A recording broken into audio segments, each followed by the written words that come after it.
and natty and good, and I'm glad things are working out. I'm so glad. I really enjoyed our talk the other day, and thank you. And it's so good to see you. And in the audience, welcome very, very much to Conversations. A pleasure to welcome another of the stalwart members of the MNN contingent, as it were, in terms of program. He does some programming here, but he also has a very interesting life story to talk about, and that's Rao Rampilla. Rampilla. And he's originally from India, as you'll be finding out, and he's got a hugely interesting story to tell. He is an international lawyer, and he's also an actor and in the movie industry. And Raul, welcome very much to Conversation. Thank you very much. I wonder if you could. We had a very interesting half-hour conversation the other day where I was bowled over, as they say, by the accomplishments in your life and people you've been in touch with. But could you share with me and for the audience your own personal background, born and raised, educated, and then we'll talk about your careers both as a international lawyer and a person concerned with human rights and so forth, and also your work as an actor. But could you share your own personal background, please? I was born in southern India, called a small town called Vijayawada. It is close to Madras, Madras shores. Yes, over on, Yeah, I was born on the banks of the Krishna River. Okay. Well, at one point of time in my life, when I was in the law school, another professor inspired me that I can become an international lawyer. Somehow that idea got into my head. Okay. So I overcome all the obstacles. So I went and got a JD. Good. And then got an LLM in international law and constitutional law from the prestigious Madras University. Very good. Then I went on. I said, well, I didn't become an international lawyer, so I went to do a PhD in international law at a prestigious national university called Jawaharlal Nehru University. Very good. That's all. Yeah, that's very good. I wonder if we could back up a little bit. Your own family background, and that was it a large family? Was it intellectually curious? Were you encouraged in intellectual pursuit in the family setting and so forth in Madras? My father, see, he didn't have much education. Right. Okay. So he wanted me to have all the education. So when I was inspired to become an international lawyer, I was the first one to become a lawyer in the family. Yes, okay. And I was the first one to go to Madras and study international law. Indeed. And constitutional law. It was not done in the whole community, the caste system I was born in. You were born in, India. We want to talk about that. They have this caste system, which is really hard for people to understand. But yes, we want to talk about that. And then I went to Nehru University. I'm the first to come to America. Yeah, you were encouraged in that by the family, in your father. My father and encouraged me. It took sacrifice to be able to get that done. Yes. It wasn't as though you're coming from a silver spoon background. No, right. I studied, it might surprise some of your audience. I studied my college degree before a kerosene lamp. By kerosene lamp. Boy, that's beginning to sound like Abraham Lincoln studied his law books in Illinois with a log fire, Because we didn't have electricity, and even when the electricity came, we couldn't afford. So I still remember my kerosene lamp. Yes, I know. I used to write poetry. Yes, write poetry by kerosene lamp. That's a beautiful part. I'd like to get the movie rights to your life. We'd have to get that done. Who could play you? You could play you, I guess. But I'm just saying that'd be a great scene, studying by a kerosene lamp. I know it. I was in Bolivia for a year and a half. There was no electricity where I was, so I was using the kerosene lamp, and it can serve quite well. It also gives heat. Although I don't think you need that down in Madras that much. It's pretty warm most of the time. No, we don't need for that. But I was told the Russians are more literate and studious because they don't watch TV. There's no electricity. Yeah. They just study before the kerosene lamp. Right, I see. Was it a large family, brothers and sisters and things? Yeah, I have, my father married 3 times. I see, so it's an extended family. I have my own brother, he passed away, and I have a couple of brothers, stepbrothers, and a stepsister. Yeah. But it's in a way, since I lost my mother when I was very young. Oh, really? Sorry. Yeah. Yeah, so I was lonely, so somebody introduced me to the library, so it became my escape. There was a public library there that you could have access to? Yeah, there was actually it's a private library. Okay. So out of my loneliness, I embraced, the librarian gave me all the storybooks. Okay, right. So I studied every epic story, Mahabharata? Mahabharata, 16 volumes. Yeah. Western literature as well? Yes. After I finished the whole rack of the stories, yeah, that's right. so I said, what next? He gave me the life histories of the great people. See, that did something to me in my life. And I was studying Jefferson and every other person. If all these people, I said, if they can do it, I can do it too. They were born like anyone else. So I thought there is nothing impossible in life. Right, yeah. The language. It was British, or the British tradition was there in India. English was a native language to you, or other language? The Mahabharata, were you reading it in English or in a language? In my mother tongue, Telugu. In your mother tongue, which is? Telugu. Telugu. Could you share that? It's called Italian of the East, Telugu. Telugu. Emandi Bagunar, Atlaunar, Okay, I'm not familiar. It's musical. Yeah, okay, good. Poetic, huh? That's why they call it Italian of the East. Is that Dravidian at all, or no? It is. It is kind of Dravidian, also Aryan. And Aryan. Because my language has Sanskrit roots. Okay. Oh, it does have Sanskrit. Yeah, it's used in singing in Indian, all the classical singing. And that was your native language, and that was that's the language you read those stories in? Yes, all the volumes. Different experience reading in a different language, I think, perhaps, But you also had English from your father's, English was part of your language? Yeah, English was like second and third language. So we learned it in the high school. It was a little bit late, but when I started, I was a little bit late. So I had a private tutor. No, I see, for the English. Yeah. Yeah, right, okay. Yeah. So he helped me, but he did something to me. He also was my math tutor. I was very backward in maths and English. But when I went to him with any problem, he would never give me the answer. He will ask me the questions. And sounds like Socrates. Yeah, so I eventually come out with answer. And I think he opened my mind. He was an important force, or I think that has a tremendous effect eventually on my education. You mentioned when in passing about caste in India. They have the caste system that they've inherited, the Vedic, I guess. I don't know where it comes from. But could you just address that briefly, maybe with your own personal experience, and what does it mean, how does it work, and how did it affect your early upbringing and the context out of which you grew up from a young infant to a young adult? Well, see, in India, everyone is born into a caste. Yeah, that's really... Basically, we have 4 castes. It all started, I don't believe people were born into a caste when we started the society. But way back in BC, in 500 AD, there was a Hindu priest called Manu. He wrote Manusmriti, and he introduced and created this caste and codified into Manusmriti. Okay. It's been accepted on the subcontinent and over the made it part of the religion, so everyone bought into it. People bought into it as a social organizing principle.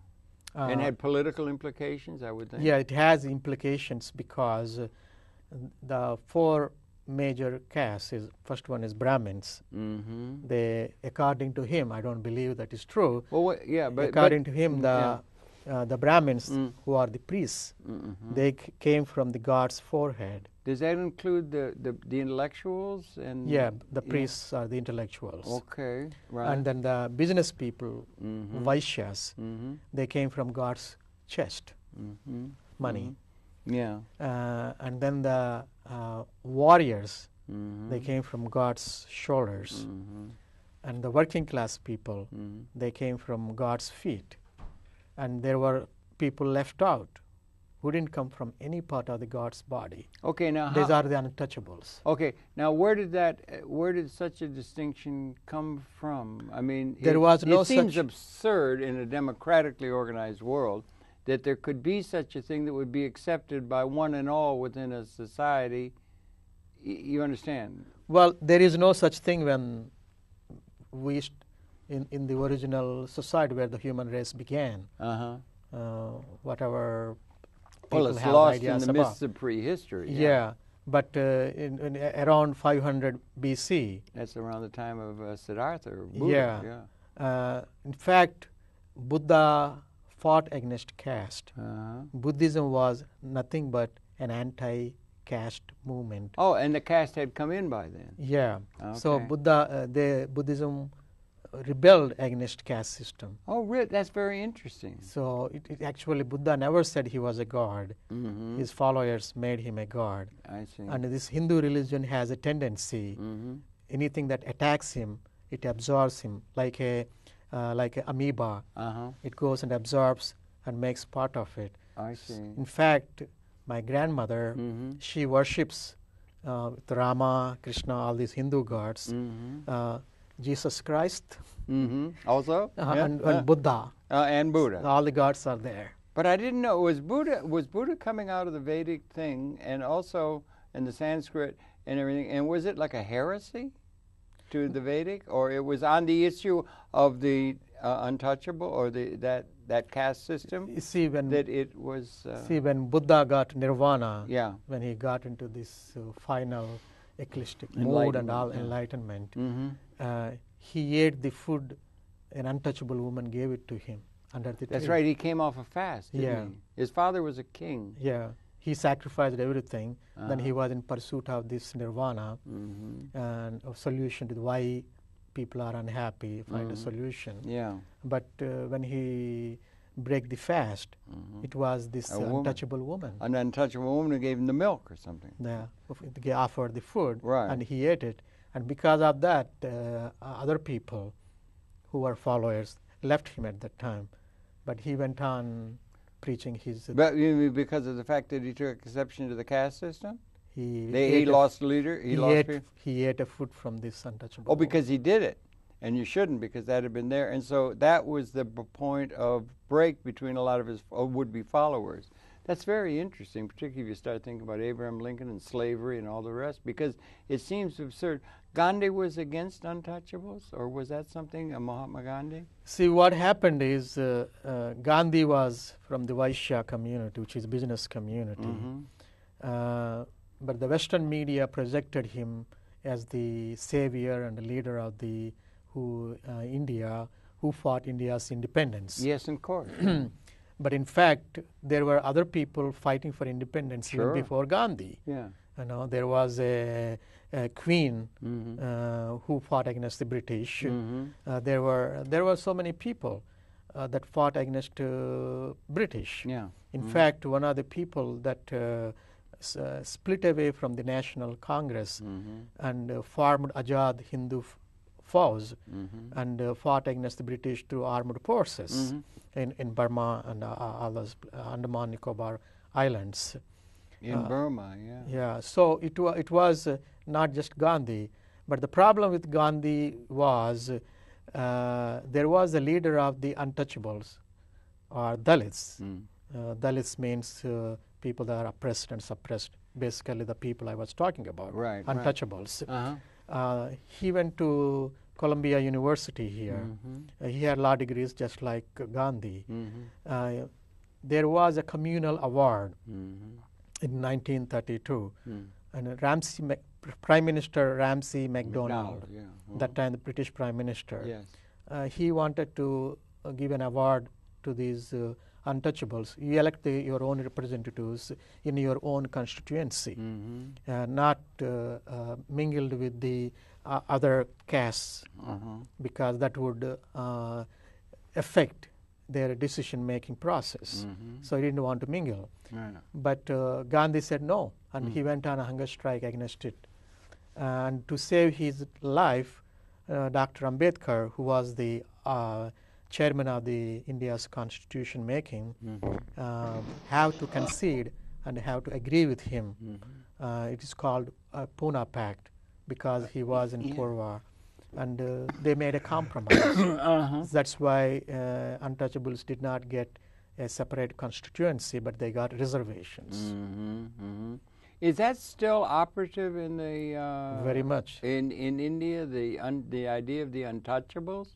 It seems very hard for say an American, to understand that being officially accepted, it makes us think of Bull Connor and the South as relates to the Negro people. You understand what I'm saying? And yet it's still accepted by the leadership. You have a new president, Singh.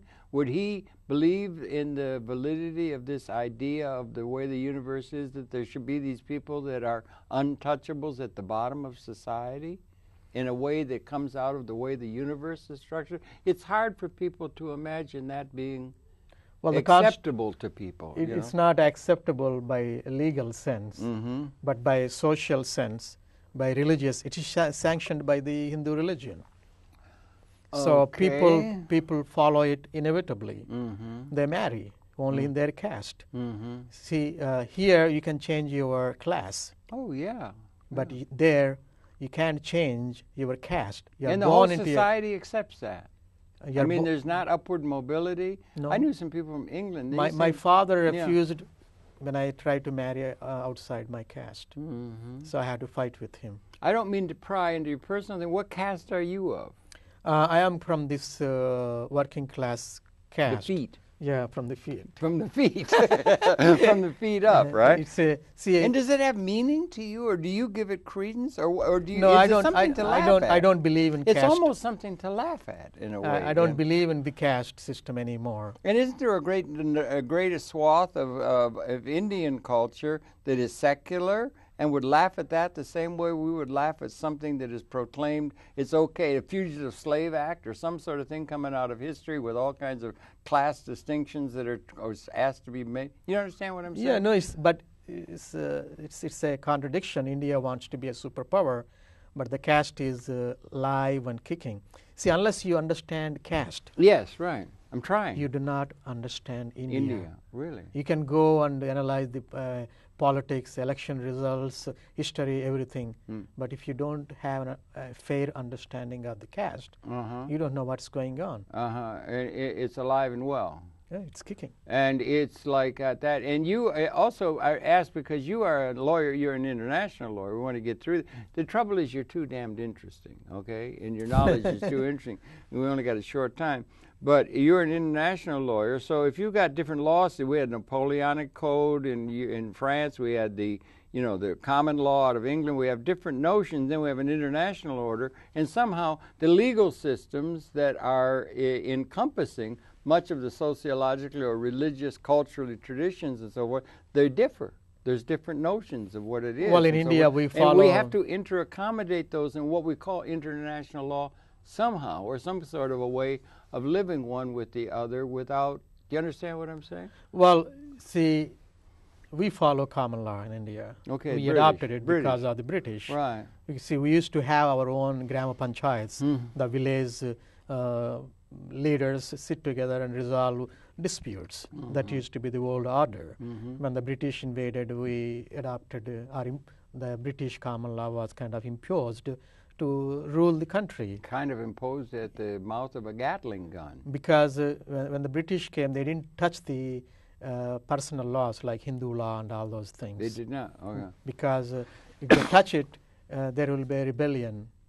So they don't want all the Indians get united and rebel against him. They just wanted to trade and make money. Yeah, British were a minority. Yeah. And we are 1 billion people. Right, now. Yeah. Even then it was probably 300, 500 million people at that. So it's not possible to control the whole society. So what they did is they have given British education, English education, and the Brahmins, only they can study. They can go to Eton. So they went and studied all in England often. All these things, and so they got benefited. They became part of the bureaucracy. They became what the Marxists would call running dog acceptors of the imperialists. So it's the Indian administrative service. That's what it is. Yeah, so they would do that, and people do that because you think they're legitimate because they have the Gatling gun and the power to enforce their so-called legitimacy. That's part of the way their law is set up within the world order. You have to deal with the fact that some people are more powerful than others, and history is a nightmare from which I'm attempting to awaken, James Joyce said. But it's also all written by the victors in a power sense. Well, there is a wrinkle about that. We all accuse British of divide and rule. They invented the rule, divide and rule. They were classic. Yeah, divide. But see, the Hindus, the Manu created that even before the British in 500 AD. They were ahead of the British, right? So see, he divided the Indians into castes. Yeah, right. And each caste is a little bit higher than the other. Yeah, right. Even among the untouchables, one caste, there are hundreds of castes, and one caste is a little bit higher than the other. In terms of the menial so things they they're can assigned never to get do. united. Uh-huh. And that's why I believe there was no communist revolution in India. It happened in the neighboring China. It Mao. happened in neighboring Russia, but not in India. Because they could divide and conquer. And according to the Marxist theory, when there is a class stratification, that it is a potential place for revolution. And that's why Indian communists failed miserably. Yeah, they have. Yeah, they didn't. It didn't take place there. It didn't occur in India. And you studied the law, the British law, when you were doing your studies in law. When you got to the university and advanced PhD in law up in where was that? Where was that? The PhD in Nehru University. That was British common law. It's all British common law. It's all British common law. And we got the British common law here, largely adopted and so forth, so we accept that. And then there comes out of that, like the head of Zeus or something, international law that and that's trying to develop something within a world that generally sovereignty is vested at the nation-state level, and so the political systems which encompass the law are very variegated. See, and based upon different traditions. And even there's a difference between the Napoleonic Code and the common law. Yes, and then in ancient systems coming out of China and so forth, there were differences and so forth. Well, the Napoleonic Code is a code, it's the French law. Yeah, it doesn't go by in the common law system, we go by the cases. Yeah, that's the British. And precedent. And the precedent. Yeah. There is a precedent in civil code also, but it's a different kind. It goes by the code strictly. So that's the two different. In Louisiana, you still have some kind of civil code there. But even before British came, we had our own laws. Yes. It's not like You're right. we used to say we are more civilized than the British. And the British does not know what is civilization. We lived in civilization. Yeah. But the problem is we had this civilization of caste system, which probably is a bit of a problem there. So it's not that people think. You see, most of the Indians that came here, they are privileged. They came from the upper here caste. to the United States. Yeah. Yeah. Well, okay. See, in the beginning, when the first wave came, it was all the rishis, swamis, yogis. So they brought all the gods and all those teachings. When would that have been? Probably in 60s. In the 60s of this century. Yeah, even before that, there is a swamis and others people came. Swami Satchidananda. Swami Vivekananda and all those other people came. It started at that time. Yeah. And a spiritual thing. It came. But there was an anti-Indian immigration policy here until the war, and then there was a large quantity of people came as doctors because they need a contingency of doctors. They gave immigration. Then the immigration slowly liberalized. But what happened is, unfortunately, the Beatles went to Maharishi. That's what I was going to say. It came out of the Beatles in that. Yeah, they went to Maharishi Mahesh Yoga. And so all these people here who are rebellious against religion and Catholicism, a little bit oppressed and repressed, and embraced the Orthodox religion, which is oppressing and suppressing their own people. Right. And these people didn't know what is this caste doing to these people. So most of the people that came here from the upper caste, the Brahmins and the other upper caste, who has the opportunity and money and all those resources. And all the world has been organized that way. We had emperors in Rome. They lived really well with grapes and all kinds of slaves and whatnot. Even Athens, Periclean was slave. They were based on slaves, and they had people, and there were people. Some people owned the assets or owned the capability or had the position. Then you had kings in Europe. They had the divine right of kings. They finally got to. Always a few people have control, and the mass of the people don't have. We've never had anything like what was called a democracy, where everybody is involved in a sort of classless way, like the Marxists would try to have. Well, I have 2 points to or finish. Or liberation. Yeah, I have 2 points to finish. One is the Indians that came, they never talked about the caste because they didn't want to expose themselves and expose India. It's absurd. And in the secular world. And second, don't they have secular people that don't put any attention to those traditional spiritual traditions that are so oppressive and so obviously out of touch with the movement of history? Secular. Yeah, India is supposed to be secular compared to other Arabic countries. And you go to the university, you're going to study, and then you're going to be putting up with that kind of nonsense that is part of the order that's inherited. And how do we get around those kind of things? You understand? That was the problem. There are social sanctions. It goes with every society, I think. It's just different patinas, you know. The point I'm trying to make it is, particularly in India, is a little more different. It is goes by inheritance, by birth. You can't change your caste. You are born into that caste and you die into that caste. I remember the British. You can never ever change your caste. Even in British, they're very class conscious. They were in Europe during the hierarchy order of the dynastic states with the kings and the earls and whatnot. But you can change your class there. Well, in England, one of the money. One of the nicest things you can say to somebody if you go to England is they know their place. And this upward mobility or changing is frowned upon, you know. But there is a possibility. Yeah, I know. And then you get to America and everybody's going to, you know, America's a big blown up thing. I don't know if it's a model for the world. International law. You're involved in international law. You were mentored and you came here to the United States. You were in Georgia after the law training. And you were mentored by nobody less than Dean Rusk. Yes, I wonder if you could share a little bit of that. You've had acquaintance with Ramsey Clark and a number of other people. You have a great issue that is of concern to you around this caste issue. You've written material, and we want to get through some of that context of your career or your life's path as an international lawyer, and save some time to get to the fact that you're an accomplished and very incredible and important actor in the more modern incarnation. But could you bring us up to date a little bit about the trouble is we only have an hour. So what happened is when I was in India, Nehru University, and I presented a paper in Indian Ocean as a zone of peace. And what was it again? Indian Ocean as a zone of peace. As a what of peace? A zone of peace. I'm sorry. Zone of peace. Okay, right. And I have taken a third world position. See, in international affairs, when the third world in the 60s happened, there was a Bandung Treaty. Nehru, Nasser, Tito. Right. So the non-aligned. Non-aligned countries. Yes, right. And then you have the other hand, this anti-colonialism. Countries are getting liberated. Yes, right. So we had the whole movement going on.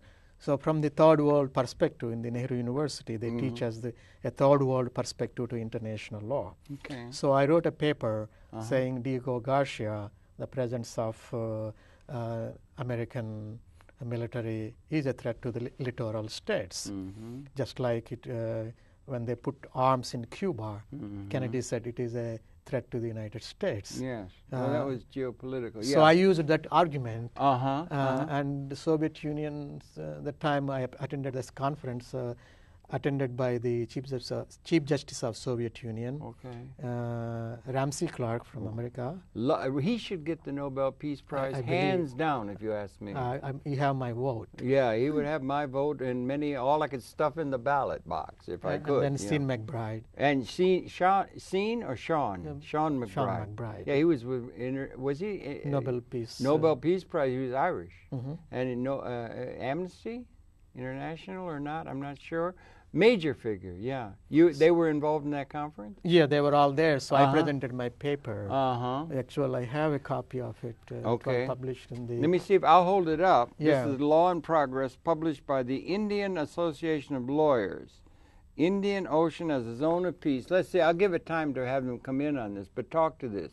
This is a paper you wrote for that conference. That would be in India. You were still in India. Hadn't come out to the States yet or anything. And then you were giving serious thought to this as a lawyer. Yeah, so I as a student I presented it, and I was that was accepted by the conference. And then I eventually I was out of the university because at the university I was very, very political. You were political along what?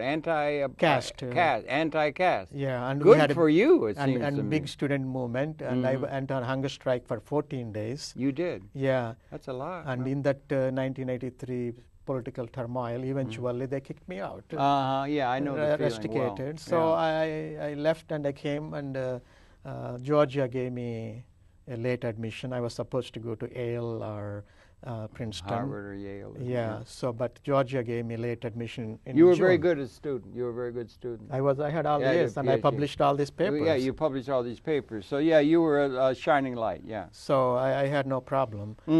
So and my professor that recommended me from Georgia, he went in exchange for me in India, and he sent me a letter, introduction to Dean Rusk.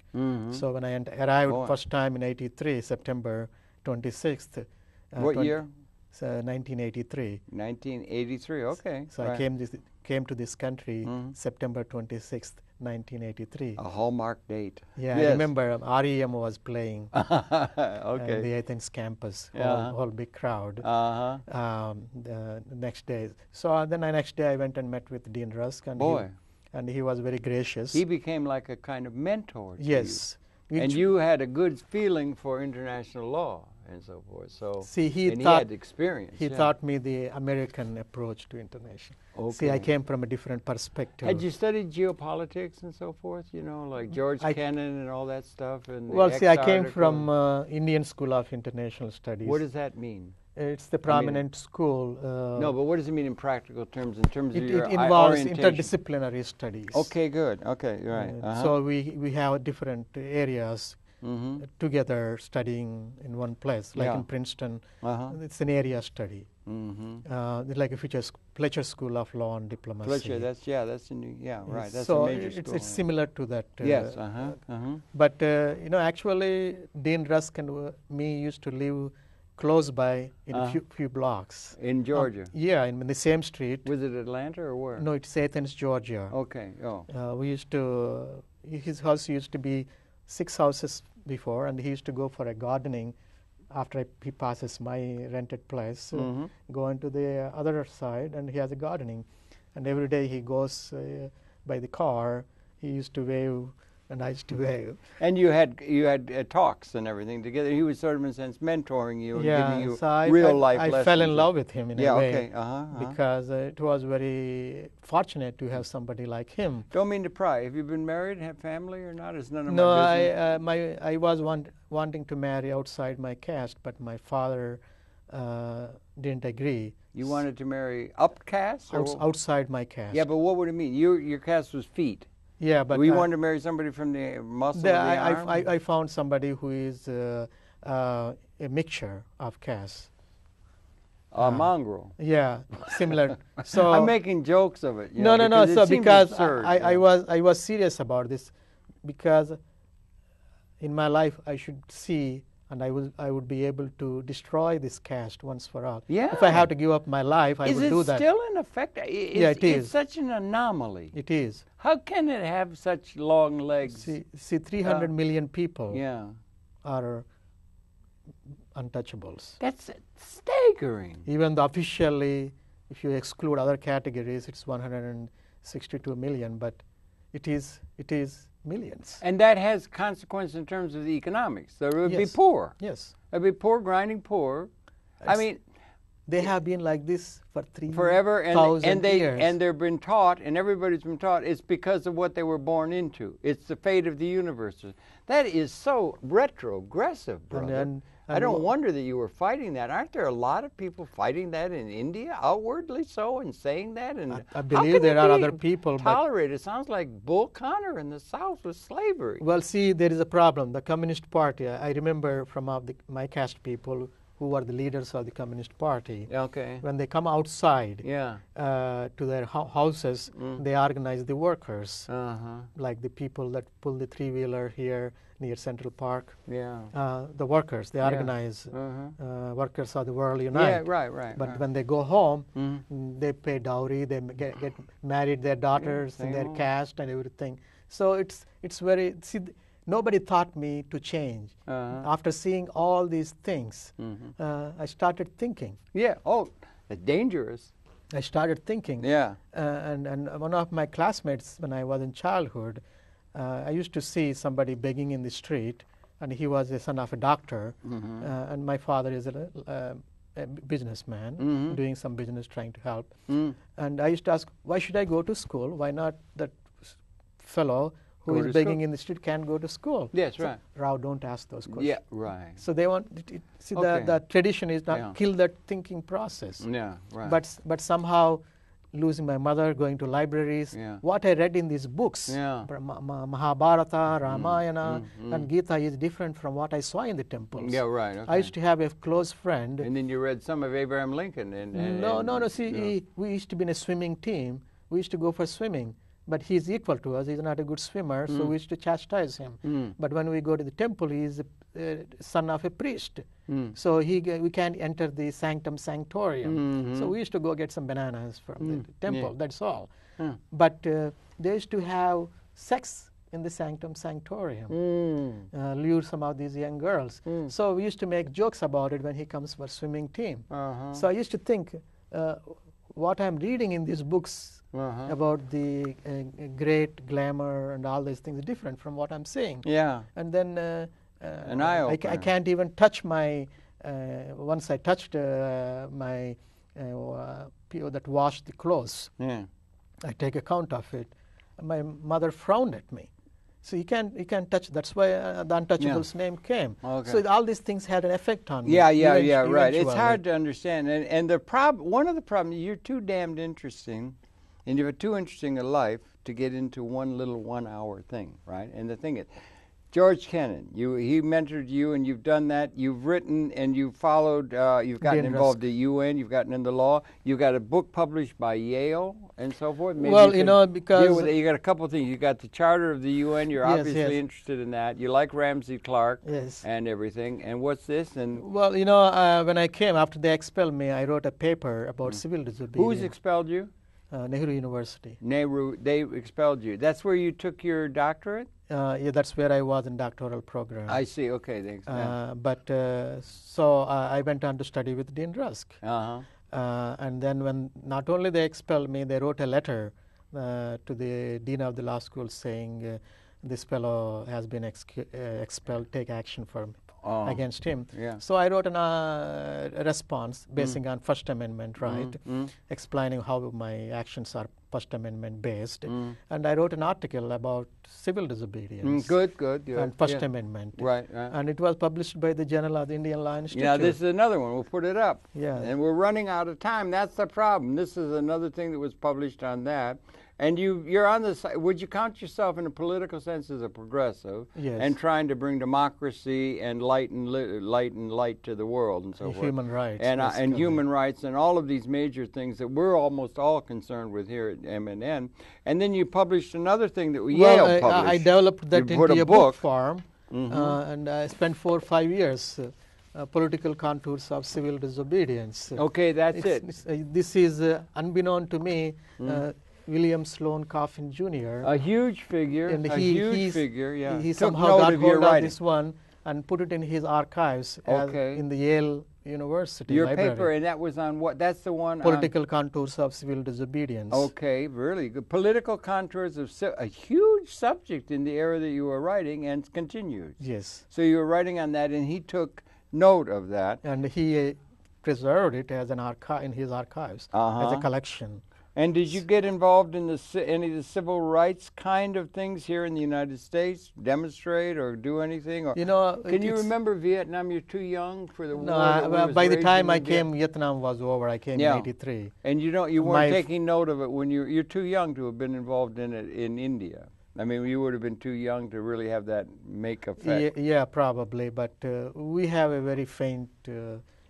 Do you see? I have relatives. I have a relative who won the Victoria Cross in Burma in the 19th century, and was a general officer up at Kandahar in the Indian forces, British, right? and everything. So you have that British. Do you have feelings about the British that are negative, or is there that anti-colonial feeling that you needed to do in order to do it? Well, I had an offer to go to Oxford. And more to the, you had excellent, more to that. What is the feeling of the people in India or yourselves about the empire that the United States of America is asserting over this planet currently? And what do you think is the feeling about the masses of the people of the world about the claims to empire and legitimacy in the historical sense that the United States of America tries to assert along with what the Marxists would call their running dog allies? Well, I don't think Indians are that anti-American than anti-British because they're more anti-British? Because of the colonial experience. Right. We don't trust any foreign power. I think it is natural that everyone does the same thing. Suppose somebody comes and takes over your country. So it happens the same thing. Yeah. But the problem is Americans. See, we have influence of Soviet Union. Nehru, they was. Nehru followed the Soviet model in the Indian system. Now we have accepted and embraced the American capitalism more. Well, they have a Bangalore in places. Yeah. They do. And Mr. Singh goes along. He's just given a state dinner down in Washington by our president. So it's a mixed economy. It used to be little more privatized now because of all the changes that has occurred. And the untouchables continue. The untouchables continue, but all these benefits are not really going to these untouchables. No, they won't because okay. One of the things is, again, the problem, and we got to get to your very illustrious, career as an actor, which is a whole different ball of wax. You got all this. You have a little tape, right? A little piece of tape, a little 4-minute piece or something. Yes. That maybe you could, as they say, set it up, and let's make sure we get that in. We're 41 minutes. We got about 15 minutes left to the program, so let's put it all together because we got to get to you as an actor. But I think I need some explanation. Okay, before please. They can run. See, what happened is after 9/11, I lost my job and. I was what was that? As a lawyer. As a lawyer. And then I started accidentally doing a Super Bowl commercial with Kevin Bacon in the Visa commercial in 2002, right after the 9/11. I see. Yeah. So suddenly I became an actor. Oh, really? So I embraced my acting fully. And in that process, I studied in several places, including Evening Juilliard School and Lee Strasberg Institute, Sense Memory. Did you have something to do with Alan Arkin? Then I was suggested to study with Alan Arkin. That's a huge talent. So I went and studied with him. He taught me a technique of improvising. So what I did is the Untouchables, so-called Dalits, they celebrate their leader's Ambedkar's birthday at Columbia University. Who is the leader? Dr. Ambedkar. That's a current leader or a leader out of history? He is deceased. Yeah. There was a dialogue between Gandhi and Ambedkar, which we talked before. Okay, good. I'm glad there was somebody who started standing up for that. It resulted in Pune Pact. To me, it seems nonsensical. But so what I did is, using that technique, I took the people from the audience, and okay, you will be the Gandhi, an old man with glasses. Oh, right. And then another person much more, little bit older, but not as old as Gandhi, as Dr. Ambedkar. And they said, we want Mayawati, who is a female leader who went for who contested prime minister at this time, didn't get it. So we brought a lady into our fold as Maya. That was out of the audience? Yeah. Oh, you want participation? Yeah. And very democratically. Yes. Yeah. And then they wanted Dr. Martin Luther King. Okay, right, okay. So you did it. And I played Dr. Ambedkar. And do you enjoy this theater thing? Yes. Yes, okay. Very much. So what I did is, I created a plot, took a scene out of my play about the Dalits. I call it Gandhi, Children of God and Me. I took that place, a scene. I didn't tell them anything. And said, you are the Gandhi, this is the issue. Gandhi, you are fasting. This is all impromptu on their part. Yeah, right. And then Ambedkar and I tried to negotiate between these two. Did you have lines for them or not? No, I didn't. See, if I give them lines, they will mess it up. Right. That's very good. I think there's a great important lesson in that. I love impromptu. I just told them, do whatever you want to do. Just gave him the character. But I'm there to oversee and also put it in the direction it needs to go. Okay, and this is part of your career in the acting or that realm, show business. Yeah, so that we have that tape. That's the tape we have. There's a tape, and we want to say it wasn't professionally produced. It was produced on the amateur. run. It's not, so you have to take that into account. But I guess it's about a longer tape. They got a little piece, about 4 minutes or so, to run it. And this is coming around to you, this international lawyer of great repute, a fighter of the caste system in India, which is a biggie, it would seem to me. And let's see if we can't run that piece of tape. I guess about 4 minutes or so. Yes. They're going to run. So let's run that now. They got it going. Okay. See, I'm the President of the United States of America. Not now, but in the future. Well, what's the problem? You brothers have a little problem fighting with each other? And you don't need. You don't know. No. That is my friend, Dr. Ambedkar. And you don't need. All I'm saying is that give us a chance to elect our people. If we go to the polling booth in this kind of a system, That's the Ambedkar. Our people only 20%, 25%, and 75% are those people who despite those, they don't even want to touch us. They won't give a single vote to us. And how can we win a single seat? You tell me how they're going to do it. I'm from America, I don't know what goes. Just think about the cash. There is a division of mankind. Oh, division of labor, you mean? There is no division of labor. Oh, that makes sense. Yeah. But But this sounds ask like Mayawati about it.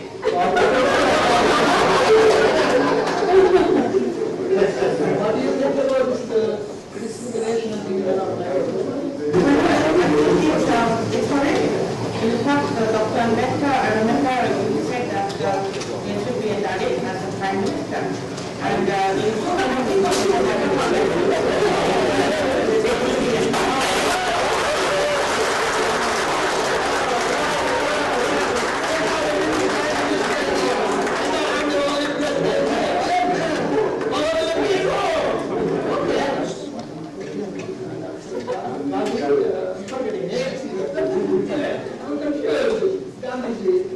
Tell me, why are you stand for Swiss I cannot agree to Hindus being divided on the basis of untouchables and untouchables. We are all together.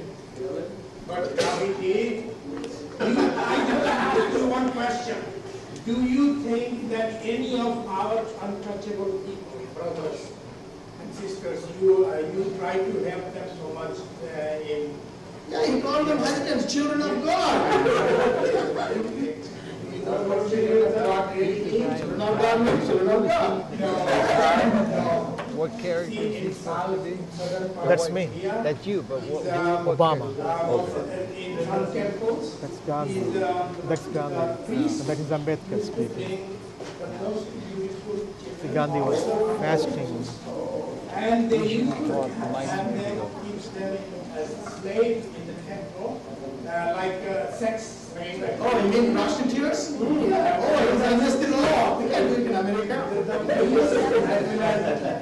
The rich people of the society used to use them, and their children were called children of God. And that's why I object to this whole Harijan for ourselves. That is to bring them together in my ashram.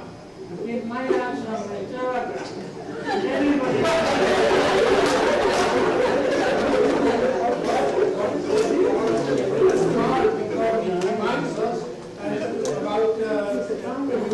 You mean you're a lame prostitute or something? We feel that, no, not me, but he is actually cursing our mother. He is saying that my mother was a prostitute. And I object to that. My mother never did work in any that kind of temple. But let us forget about that one. I ask you a simple question. How are we? Oh, okay, that's really funny. It was very clever, and the guy was doing really well. It was. I love impromptu like that. See, these are you the just give them a people- character and let them go with it. Yeah. They never were actors. No. But I think people can do that. You know, I think it's good. I See, really that's- like impromptu, don't you? Yeah. I think a lot of the Python things were impromptu to a large degree, or they let a lot of impromptu in. The whole Saturday Night Live is impromptu. Is it really? They're not. Isn't that scripted? Don't they script it? No, first they try impromptu and then Yeah. they develop into a refined structure and then they present it. Some of the funniest things. I see Academy Award performances every day when I walk around New York City, and there's no there's no script at all. People are just being themselves. Something and wonderful they are so happens. Funny. Something Yeah, wonderful happens. Absolutely. Cab driver shaking his fist. He's acting his Academy Award performance all the time. I see it. But you've taken up seriously this theater thing now with a grounding in really well-grounded ethics and so forth as far as the human condition, international law. You understand that and so forth. I congratulate you. And you're producing a program here at MNN. What is that called? It's called Rao Rampilla Show, Bollywood to Hollywood. Bollywood to Hollywood. Okay, well, the Bollywood. Let me ask you really quick and in passing, what about Slumdog Millionaire? Won the Academy Award. What'd you think of it? You know India, you know what they're doing, and what'd you think? Well, actually, I interviewed Danny Boyle. You did, really? Yeah, and I wrote Did he do Train Spotters? I don't know. Okay, go. I'm sorry. I'm sorry. What impressed me is I think he took a basic Indian theme and transcended to Western audience. Yeah. Just human, basic human feelings. You remember the scene when the skid falls into that shithole? Oh yeah, that was was an not iconic scene. See, yeah. that's unexpected. It came from the subconscious mind. Yeah, See, right. if we plan things, it doesn't happen. Things happen spontaneously. I like spontaneous. Do you? I like I like free-form jazz. Yeah, you know, where guys are wailing. I like you know? that. Yeah. And but did you think? Did you like the film? Was it a good depiction? I of like the India? film. I think the children did best. Did you? Okay, as often they will. If the children, if we don't corrupt them, But they're see, all. I was talking about. I wrote a play about those people, that slumdog, so-called slumdog people. You did. That's Have you basically performed it? untouchables. Have you been able to perform? Yeah, I did some readings Okay. in public places. Probably. Now you count yourself an actor and a playwright, right? And a producer. And are you involved in what are the things you've been? Your SAG and AFTRA. Yeah, I'm Screen Actors Guild set and it up. AFTRA. And some of the things that you've been able to do in this new realm. When did you get started in the acting? When would it have been? 1990 or something, or when? No, 2002. 2002, just recent. Okay, congratulations on the new launching of your career. Actually, I used to write poetry when I was young. You're a poet as well. We could have added poet to it, right? Yeah, I used to. It's still Have published. you published stuff? And did It you was do on poet- All India Radio. On India Radio. Okay, see, that's the trouble. We've only got an hour. We've only got about 6 minutes left. So your acting career, you've done some commercials, you've done film, you've done theater. Lay it out for us and let us know about some of that acting. Well, part of I your started with the Super Bowl commercial. That was with Kevin Bacon? Kevin Bacon. Major actor, yeah. I think I did a commercial with Jimmy Fallon in Pepsi commercial. Okay. He was dancing on my cab. Okay, you were the Cab, yeah. Do you have lines or no? I have no lines in that commercial. Okay, right, okay. No, I have lines, but I think they took it out. Okay, right, okay. And then the problem is they weren't giving me that many lines. And they cast me like as a doctor or a cabbie and all these things. You'd be a good doctor. You look like a, yeah, right. So what I decided is see, people have stories to tell. When the original immigrants came from Jewish people, right, the Lower East Side and all that, they used to have their own theaters. Sure, Yiddish theater was rich. So I realized maybe I have to do some of those things. So that's why I started writing the play and tell the true stories, not this marriage ceremony with all these Brahmins, high caste priests. They're not really telling the story of India. Well, they're telling one story of India, maybe. Right? And so it's like gentrification. So I'm trying to fill that gap. telling this real story of India. Okay, now what have you've written a play that's been produced or no, or what?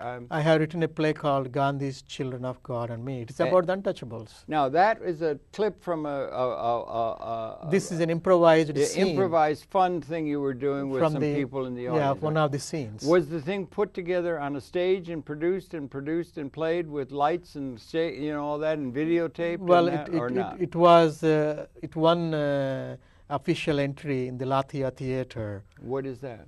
There's a Latin theatre. They gave me Shakespeare roles. Every year I go participate in their Shakespeare plays. Okay. So there was a open entry for the new players. You mean writers. as an actor? As an actor. Not as a producer director? No, as a playwright. Oh, as a playwright, okay. So it won the entry. So I went and did the whole one-man show. A one-man show at that thing, and that's on a stage and so forth, and a thing part of it. And then I did it at the Dramatist Guild. The Dramatist Guild, okay. And then I did it at the... See, most of the upper caste Hindus wouldn't want to encourage my play because I'm exposing them. So yes, you're exposing the... they tried to pull the rug. So what I did is I went to the library and I showed them the synopsis. This is my play. They said, well, we like it. We want to hear the story. I would think there'd be a lot of people who want to hear that story here in America. So so I did it at Mid-Manhattan Library. Okay. I did it at Flushing's. But I don't have the wherewithal to produce it. You could, yeah, okay. And you've got that all written, and that's got lines and everything for a cast of characters. And do you have people coming impromptu like you did with that, playing Gandhi and so forth? Is that part of the? Is that part of the play that we saw? It's part of the play. But that was a fun thing you were doing. Yeah, I did an experiment on my play instead of doing one-man show. I did it see what audience would do. How'd you like that? What was the experience? I enjoyed it very much. We got to get the video down, right? We ought to be doing more of that. Yes, yes. That kind of thing. Do you do that on your television show here? I'm planning to do some of them. What have you done? How many shows have you done on? I just have one show. I have a professor from Bombay who is a Fulbright scholar at Columbia, who is also comes from the untouchable community. He was from an untouchable, was a Fulbright. So okay. I interviewed him. I'm trying to tell the story of the Dalits to the American audience. Yeah, of what? Tell the story of the Dalits, untouchables, to the American audience. Wonderful. I think it's huge. I think it just seems to me on the surface of it huge because I hadn't realized it, because we always think of elephants and things and, Maharajas and everything. But 300 million, that's amazing. And why isn't that exposed? And okay, most it's just a huge subject. I congratulate you on paying attention to it. One problem is, Rao, we've run out of time. Okay. Okay, we've run out of time. I really congratulate you. It's great. Thank you. Meeting you, and it's your pleasure to have the perception of Rao Rampilla. And he's got so many hats. He's a poet. He's an international lawyer. He's an untouchable critic.